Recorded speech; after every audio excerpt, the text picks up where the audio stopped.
Hello everyone, आप सभी का द पीएससी प्रिपरेशन पे स्वागत है। आज हम 6 अप्रैल 2026 से बनने वाली सभी करंट अफेयर को कवर करेंगे। उससे पहले हम लास्ट क्लास का रिवीजन कर लेते हैं। लास्ट क्लास में हमने पढ़ा था, हाल में एलटी जनरल धीरज सेठ को किसका उप प्रमुख नियुक्त किया गया है? आर्मी का। आंध्र प्रदेश की राजधानी के रूप में किस शहर को मान्यता देने वाला बिल लोकसभा से पास हुआ है? तो आंध्र प्रदेश की राजधानी होगी अमरावती। अमेरिकी राष्ट्रपति डोनाल्ड ट्रंप अमेरिकी सुप्रीम कोर्ट की सुनवाई में शामिल होने वाले किस क्रम के मौजूदा राष्ट्रपति बने हैं? फर्स्ट। नौसेना को सौंपा गया दूसरा anti submarine warfare shallow watercraft कौन है? आईएनएस मलवान। उच्चतम न्यायालय ओसोर किस देश के नए प्रधानमंत्री बने हैं? Mongolia. World autism awareness day कब मनाया जाता है? 2 अप्रैल को। किस राज्यसभा की सांसद द्वारा लिखी किताब द टाइड्स ऑफ टाइम का विमोचन उपराष्ट्रपति और लोकसभा अध्यक्ष द्वारा किया गया है? सुधा मूर्ति। किस लेखिका को उसकी किताब Mother Mary comes to me के लिए यूएस बुक क्रिटिक्स अवार्ड प्रदान किया गया है? अरुंधति रॉय। राष्ट्रपति द्रौपदी मुर्मू द्वारा किस राज्य के पुलिस बल को स्टेट प्रेसिडेंशियल पुलिस कलर प्रदान किया गया है? तो ये किया गया है उड़ीसा। किस देश में 35 साल बाद वर्ल्ड बैंक एंड आईएमएफ का संयुक्त बैठक संपन्न किया जाएगा? थाईलैंड में। तो ये थे लास्ट क्लास के रिवीजन। अब शुरू करते हैं आज की क्लास को। पहला क्वेश्चन है, इसरो द्वारा आगामी मानवयुक्त गगनयान मिशन के लिए किस मिशन को लॉन्च किया गया है? तो अभी जो है मित्र जो है मिशन को लॉन्च किया गया है। ठीक है, तो ये जो मिशन मित्रा होगा, इसके तहत क्या है कि गगनयान के अंतरिक्ष यात्रियों की सुरक्षा और उनके व्यवहार के अध्ययन से ये संबंधित है। इसका मेन उद्देश्य ये है कि अधिक कठिन पर्यावरण परिस्थिति में अंतरिक्ष जब गगनयान यात्रा करेंगे, जब स्पेस मिशन पे जाएंगे इंडिया से जो अंतरिक्ष यात्री, तो वो जो है उनके जब स्पेस में जाएंगे तो परिस्थितियां बहुत कठिन होंगी। तो उसी को जो है एक तरीके से कैसे उस परिस्थिति में रहेंगे उसी का एक जो है डेमो जो है वो किया जाएगा। इसके तहत जो है ये इसका स्थान जो चुना गया है वो लद्दाख के लेह में किया जाएगा, जो लगभग 3500 मीटर की ऊंचाई पर स्थित है। यहाँ का वातावरण और ऑक्सीजन की कमी जैसी अंतरिक्ष जैसी चुनौतियां और इसी चुनौतियों के स्थितियों का अनुभव कराती हैं। तो ये जो मिशन किया जा रहा है ये इसरो और आईएमए वायुसेना के इंस्टीट्यूट ऑफ एरोस्पेस मेडिसिन के साथ मिलकर किया जा रहा है और इसमें निजी कंपनी प्रोटो प्लेनेट भी सहयोग कर रही है। इस अध्ययन का जो क्षेत्र, इसमें पहला ये टीम व्यवहार अध्ययन है। इसके दौरान जो है आइसोलेशन और ऊंचाई वाले माहौल में कैसे अपने आप को एडजस्ट करना है वो इसमें किया जाएगा। और इसकी जो घोषणा है इसरो के अध्यक्ष डॉक्टर बी नारायण द्वारा किया गया है। और अभी जो है गगनयान मिशन का जीवन जो है फर्स्ट जो फेज है उसका भी जो है लॉन्चिंग जो है 2026 में ही रखी गई है। चलिए नेक्स्ट क्वेश्चन है, भारतीय नौसेना में हाल में किस तीसरे एसएसबीएन और प्रोजेक्ट 17A स्टेल्थ फ्रिगेट को शामिल किया गया है? तो मतलब एसएसबीएन की तीसरी और प्रोजेक्ट 17A के स्टेल्थ फ्रिगेट को शामिल किया गया है। तो ये किया गया है आईएनएस अरिधमन, जो कि एसएसबीएन है, परमाणु से चलने वाला पनडुब्बी, और आईएनएस तारागिरी, ये जो है प्रोजेक्ट 17A के तहत बनाया गया है। तो both A and B, sorry 2 and 3, तो ये दोनों अभी शामिल किया गया है। रक्षा मंत्री राजनाथ सिंह ने विशाखापट्टनम में एक समारोह के दौरान इन दोनों को राष्ट्र को समर्पित किया गया। आईएनएस अरिधमन की बात करें तो भारत की तीसरी स्वदेशी एसएसबी है, मतलब परमाणु ऊर्जा से चलने वाली बैलिस्टिक मिसाइल पनडुब्बी है। और ये जो आईएनएस अरिधमन है ये अरिहंत श्रेणी की पनडुब्बी है, जो समुद्र के अंदर लंबे समय तक छिपी रह सकती है और परमाणु हमला करने में सक्षम है। ये तीसरी है। तो इससे पहले कौन थी? तो अगर बात करें इससे पहले जो है आईएनएस अरिहंत, क्योंकि इसी अरिहंत क्लास की है, जिसके जो कमीशन 2016 में किया गया था। ये भारत की पहली इंडिजियस एसएसबीएन कमीशन किया गया था। फिर दूसरा था आईएनएस अरिघात, ये सेकंड अरिहंत क्लास की एसएसबीएन था, जो कि 2024 में जो है इसको शामिल किया गया है। अब आईएनएस तारागिरी की बात करें तो ये प्रोजेक्ट 17A के तहत किया गया है। ठीक है, तो ये नीलगिरी क्लास की अत्याधुनिक स्टील गाइडेड मिसाइल फ्रिगेट है, ठीक है। और ये ब्रह्मोस जैसी जो सुपरसोनिक मिसाइल और आधुनिक एयर डिफेंस सिस्टम से लैस है।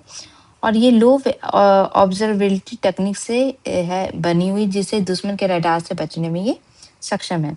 तो प्रोजेक्ट 17A के तहत जो है कौन कौन से नीलगिरी क्लास के फ्रिगेट बनाए गए हैं? नीलगिरी, उदयगिरी, हिमगिरी, दूनागिरी, तारागिरी, विंध्यगिरी और महेंद्रगिरी। अभी जो है तारागिरी को शामिल किया गया। इसके अलावा कुछ और भी क्लास के तहत जो है भारतीय नौसेना में जो है कमीशन हुए हैं और कुछ कमीशन होने वाले हैं। जैसे प्रोजेक्ट 15B की बात करें तो विशाखापट्टनम क्लास का डिस्ट्रॉयर है। इसके अंदर INS Visakhapatnam, INS Mormugao, INS Imphal, INS Surat, ये सारे भारतीय शहर के नाम पे। प्रोजेक्ट 28 जो है कमरोट क्लास का कॉरवेटर है, जिसमें आईएनएस कमरत, आईएनएस किदमत, आईएनएस कितन और आईएनएस कवरावती है। प्रोजेक्ट 75 के तहत स्कॉर्पियन क्लास की सबमरीन, जिसमें के कलवरी, खंडेरी और करण, वी बेला, बागीर, बक्सीर। एयरक्राफ्ट कैरियर प्रोजेक्ट जो है उसमें आईएनएस विक्रांत जो कमीशन हो चुका है, और अभी जो है जो प्रपोज्ड है वो है आईएनएस विशाल, ठीक है। नेक्स्ट क्वेश्चन है, जीएसएमए इंटेलिजेंस के आंकड़ों के आधार पर दुनिया की दूसरी सबसे बड़ी ग्राहकों की संख्या के आधार पे टेलीकॉम कंपनी कौन बनी है? तो भारत की जो है भारती एयरटेल बनी है, ठीक है। तो भारतीय दूरसंचार कंपनी भारती एयरटेल ने जो है दुनिया की दूसरी सबसे बड़ी टेलीकॉम कंपनी जो ग्राहकों की संख्या के आधार पर बनने का गौरव प्राप्त किया है। इसकी कुल ग्राहकों की बात करें तो 65 करोड़ ग्राहक का आंकड़ा पार कर लिया है। और जीएसएमए के रैंकिंग के अनुसार दुनिया की जो, ये तो दूसरे नंबर पे है, तो फर्स्ट नंबर पे कौन है? चीन की जो सरकारी कंपनी है चाइना मोबाइल 100, ये जो है चाइना मोबाइल है वो 100 करोड़ ग्राहक के साथ अभी भी पहले स्थान पे बनी हुई है। तो फर्स्ट पे चाइना मोबाइल है और सेकंड पे जो है हमारा भारती एयरटेल है। रैंकिंग से रिलेटेड फैक्ट देखें तो आईईपी द्वारा जारी किया गया ग्लोबल टेररिज्म इंडेक्स 2026 में सबसे अधिक आतंकवाद से प्रभावित देश पाकिस्तान है। इंडिया की रैंकिंग 13 थी। नीदरलैंड को पीछे छोड़ते हुए भारत का तीसरा सबसे बड़ा गंतव्य देश बना है चाइना। फर्स्ट पे यूएसए, सेकंड पे यूएई है। अमेरिकी फर्म मॉर्निंग कंसर्न के अनुसार 68% अप्रूवल रेटिंग के अनुसार विश्व में सबसे लोकप्रिय नेता जो है नरेंद्र मोदी बने हैं। स्विस संगठन द्वारा जो वर्ल्ड एयर क्वालिटी रिपोर्ट 2025 के अनुसार दुनिया का सबसे प्रदूषित शहर रहा है इंडिया का लोनी। और कंट्री में बात करें तो फर्स्ट पे रहा है पाकिस्तान और इंडिया की पोजीशंस में 6th पे रही है। कैपिटल में सबसे जो है प्रदूषित रहा है Delhi. US world university ranking by subject 2026 के अनुसार भारत पूरे विश्व में कौन से स्थान पे रहा है? 4th। अमेरिका रहा है फर्स्ट पे, सेकंड पे इंग्लैंड, थर्ड पे चाइना। आईआईईडी द्वारा जारी फूड सिक्योरिटी इंडेक्स 2026 में भारत को किस श्रेणी में रखा गया है? Highly vulnerable. इसमें फर्स्ट पे रही है आइसलैंड और लास्ट पे रहा है सोमालिया।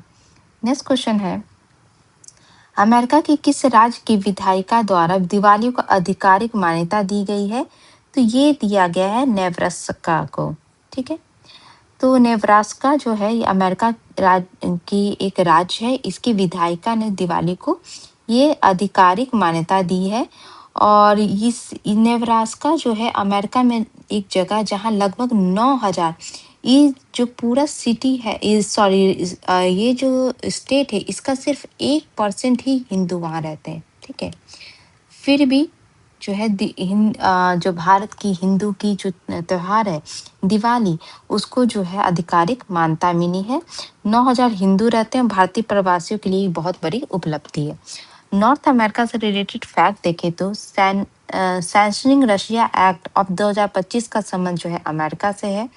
अमेरिका और जो है पाकिस्तान के बीच इंस्पायर्ड गैम्बा 2026 का आयोजन हुआ था। और अमेरिका के द्वारा भारत को पैक्स सिलिका में शामिल होने का प्रस्ताव दिया गया था। एलन मस्क की कंपनी XAI द्वारा जो ग्रुप चैटबॉट बनाया गया था उस पर प्रतिबंध लगाने वाला पहला देश बना था Malaysia and Indonesia.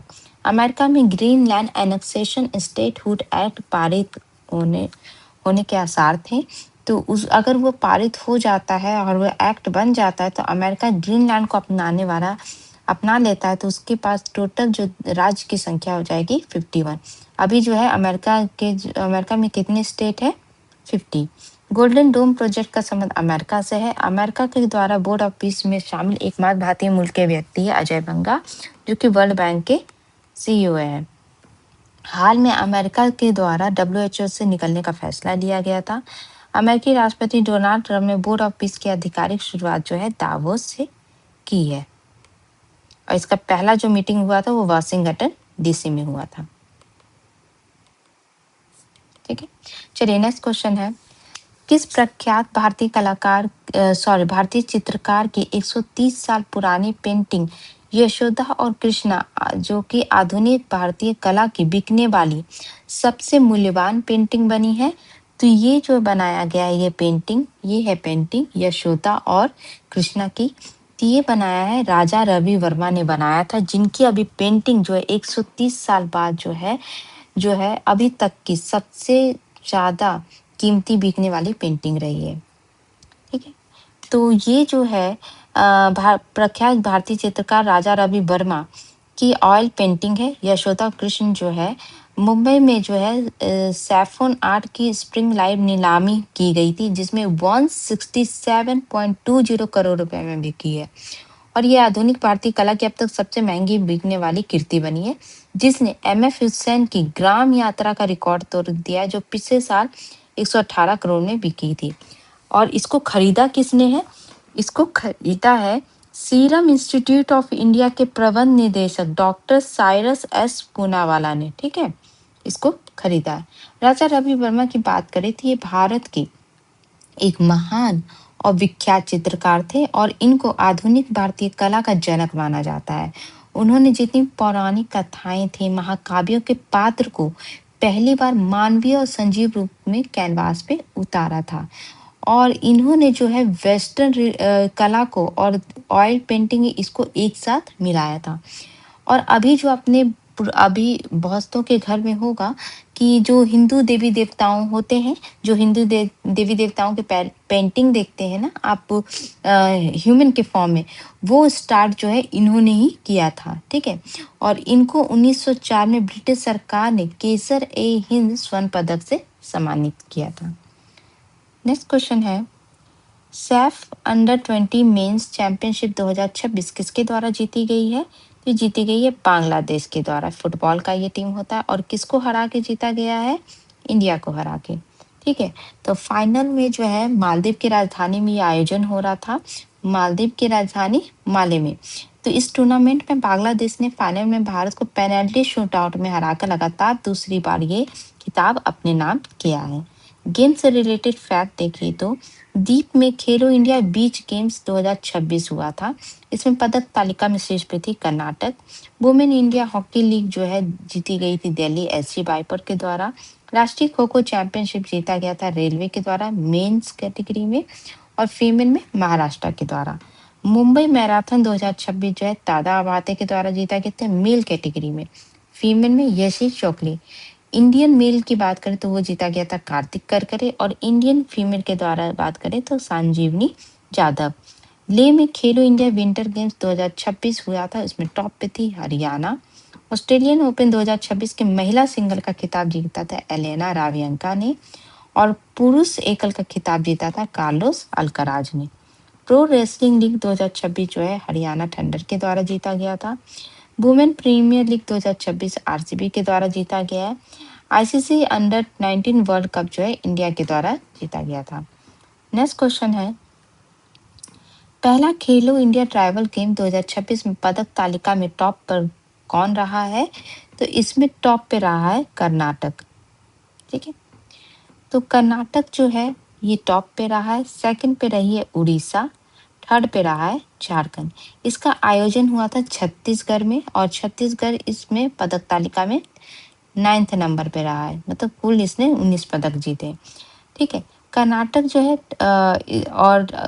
Karnataka top पे रहा है। तो कर्नाटक ने टोटल कितने मेडल जीते हैं? 38, जिसमें 23 गोल्ड है, 8 सिल्वर है और 7 ब्रॉन्ज है। सेकंड पे रही है उड़ीसा, तो उड़ीसा ने कितने मेडल जीते हैं टोटल? 57, 21 गोल्ड, 15 सिल्वर और 21 ब्रॉन्ज। और झारखंड ने थर्ड पोजीशन पर रही, इसने मेडल जीते हैं 35, 16 गोल्ड, 8 सिल्वर और 11 ब्रॉन्ज। इसका ये जो है पहला खेलो इंडिया ट्राइबल गेम्स था, पहली बार आयोजन हुआ था। इसका मैस्कॉट था मोर वीर। ठीक है, नेक्स्ट क्वेश्चन है, हाल में किस राज्य पुलिस को प्रतिष्ठित प्रेसिडेंट कलर अवार्ड, जिसको हम निशान भी कहते हैं, ये प्रदान किया गया है? तो ये प्रदान किया गया उत्तराखंड। अभी आज मैंने आपको कल ही पिछले बार क्लास में बताया था कि उड़ीसा को भी दिया गया था, तो उड़ीसा और उत्तराखंड दोनों को दिया गया है। ठीक है, तो ये जो पुरस्कार की बात करें तो ये उत्कृष्ट सेवा, अनुशासन और वीरता के लिए भारत के सर्वोच्च सैन्य और पुलिस सम्मान है, जिसको निशान नाम से जाना जाता है। और उत्तराखंड ये सम्मान पाने वाला 16वां राज्य बना है। और ये जो है इसको जो है इस राज्य स्थापना के रजत जयंती वर्ष मतलब 25वें वर्ष जो है इसका जो स्थापना दिवस था उस अवसर पे दिया गया है। और ये क्यों दिया गया है? क्योंकि उत्तराखंड पुलिस को जो है विशेष रूप से 2013 की केदारनाथ आपदा में जो राहत कार्य किया गया था, महाकुंभ, चार धाम यात्रा और कांवड़ यात्रा के दौरान कुशल भीड़ प्रबंधन के लिए सराहा गया है। इस निशान की बात करें तो राष्ट्रपति पुलिस कलर अवार्ड है, इसको निशान भी कहते हैं। ये किसी भी पुलिस बल को मिलने वाला सर्वोच्च राष्ट्रीय सम्मान है। आमतौर पे उन पुलिस बल को दिया जाता है जो कि कम से कम 25 वर्ष तक विशिष्ट सेवा दी हो। और इस सम्मान मिलने के बाद क्या है कि वहाँ के पुलिस के सभी अधिकारी और जवान अपनी वर्दी के बाएं आस्ते पर एक विशेष जो है एम्बलम पहनने के हकदार हो जाते हैं। नेक्स्ट क्वेश्चन है, किस एक्ट के तहत एनसीईआरटी को डीम्ड यूनिवर्सिटी घोषित किया गया है? UGC act 1956। तो इसके तहत इसको डीम्ड यूनिवर्सिटी घोषित किया गया है एनसीईआरटी को। तो डिग्री इससे क्या फायदा होगा डीम्ड यूनिवर्सिटी होने का? तो अब एनसीईआरटी अपने जो यूजी कोर्स है, पीजी कोर्स है और पीएचडी की जो शैक्षणिक कार्यक्रम है खुद संचालित कर सकेगा और डिग्री भी अब प्रदान कर सकेगा। नेशनल फैक्ट से रिलेटेड रिवीजन करें तो जो 26 जनवरी का इस बार परेड हुआ था उससे रिलेटेड ज़्यादा फैक्ट है, उसका हम रिवाइज करते हैं। तो पहली बार जो है गणतंत्र दिवस परेड पर भारतीय सेना की जो वेटरनरी कोर है इसने हिस्सा लिया था। इसके अलावा जो है तक्षशिला में जो है कुषाण काल के सजावटी पत्थर और सिक्के मिले थे। सोमनाथ मंदिर पे विदेशी आक्रमण के इस साल जो है 1000 साल पूरे हुए। यूआईडीए द्वारा जो है शुभंकर लॉन्च किया गया था, उसका नाम है उदय। नीति आयोग के द्वारा जो है मिजोरम को जिंजर कैपिटल ऑफ इंडिया घोषित किया गया था। नई दिल्ली में जो 77 गणतंत्र दिवस हुआ था उस पर कुल जो है 30 झांकी लगाई गई थी। इसके अलावा जो है आंध्र प्रदेश के पोंडू खादी को जीआई टैग प्रदान किया गया था। सेकेंड रेंज वाइल्ड डॉल्फिन सर्वे की शुरुआत जो है उत्तर प्रदेश के बिजनौर जिले से हुई थी। 77th रिपब्लिक डे परेड पर पहली बार जो है डीआरडीओ के द्वारा long range anti ship hypersonic glide missile का प्रदर्शन किया गया था। और जम्मू कश्मीर इसी गणतंत्र दिवस परेड पर जम्मू कश्मीर की सिमरन बाला के द्वारा जो है सीआरपीएफ के ऑल मेल मार्चिंग कंटिनमेंट का नेतृत्व करने वाली पहली महिला बनी थी। और इसी रिपब्लिक डे परेड में पहली बार संजय लीला भंसाली के द्वारा जो है सिनेमा का प्रतिनिधित्व करने वाले टैब्लू का प्रदर्शन किया गया था। नेक्स्ट क्वेश्चन है, किस मंत्रालय द्वारा कर साथी वेबसाइट लॉन्च किया गया है? तो इनकम टैक्स डिपार्टमेंट के द्वारा। और ये बेसिकली कर साथी वेबसाइट और एयर पावर्ड असिस्टेंट है जो कि जो है जो 1 अप्रैल से जो नया इनकम टैक्स एक्ट 2025 जो लागू हो रहा है तो उसको ही सरल तरीके से लोगों को जो है इनकम टैक्स भरवाने में मदद करना। और जो है ये इनकम टैक्स एक्ट 2025 नए एक्ट को जो है सरल बनाने के लिए ये स्टार्ट किया गया है। स्कीम एंड मिशन से रिलेटेड फैक्ट का रिवीजन करें तो chief election commission Gyanesh Kumar के द्वारा ईसीआई नेट जो है कर के डिजिटल प्लेटफॉर्म को लॉन्च किया गया था। नीति आयोग के द्वारा संपूर्णता अभियान 2.0 की शुरुआत की गई थी। पंचायती मंत्रालय और यूनिसेफ मिलकर पंचम डिजिटल एआई टूल को लॉन्च किया गया था। वार्षिक जागरूकता अभियान जो सक्षम 2026 ministry of petroleum and gas के द्वारा लॉन्च किया गया था। इसके अलावा जो है अमित शाह के द्वारा जो है भारत टैक्सी सेवा की शुरुआत की गई थी। शिवराज सिंह पाटिल के द्वारा भारत विस्तार पहल की शुरुआत की गई थी। देश के पहले एआई मल्टी मॉडल एलएलएम का नाम जो है भारती जैन रखा गया था, जिसका लॉन्च जो है केंद्रीय मंत्री जितेंद्र सिंह के द्वारा किया गया था। हाल में ही national highway authority of India के द्वारा भी कॉरिडोर नाम की अनूठी पहल की शुरुआत की गई थी। कल मैंने आपसे पूछा था किसके द्वारा भारत का पहला पोर्ट ऑफ रिफ्यूजी तंत्र का को लॉन्च किया गया था। ये किया गया था Adani port special economic zone के द्वारा, जो कि वेस्ट कोस्ट में कौन था, दिघी, और इधर था ईस्ट कोस्ट में गोपालपुर। ठीक है, दो ऐसे जो है पोर्ट ऑफ रिफ्यूजी बनाए गए इंडिया के मैप में। नेक्स्ट क्वेश्चन है, आज का क्वेश्चन है, गणित का नोबेल कहा जाने वाला एबल प्राइज 2026 पाने वाले सब पहले जर्मन गणितज्ञ कौन बने? आपके ऑप्शन है टेरेंस टाउ, एंड्रियो विल्स, ग्रीगोरिय पेरेलेमैन, गर्ड फाल्टिंग्स। तो इसका आंसर आप मुझे कमेंट बॉक्स में दे सकते हैं, और इसके जो पीडीएफ है आप टेलीग्राम चैनल पे जाके जो है डाउनलोड कर सकते हैं। तो ये थे आज के important current affair. I hope आपको क्लास अच्छी लगी, तो प्लीज़ चैनल को लाइक से सब्सक्राइब जरूर करिएगा। Thank you so much.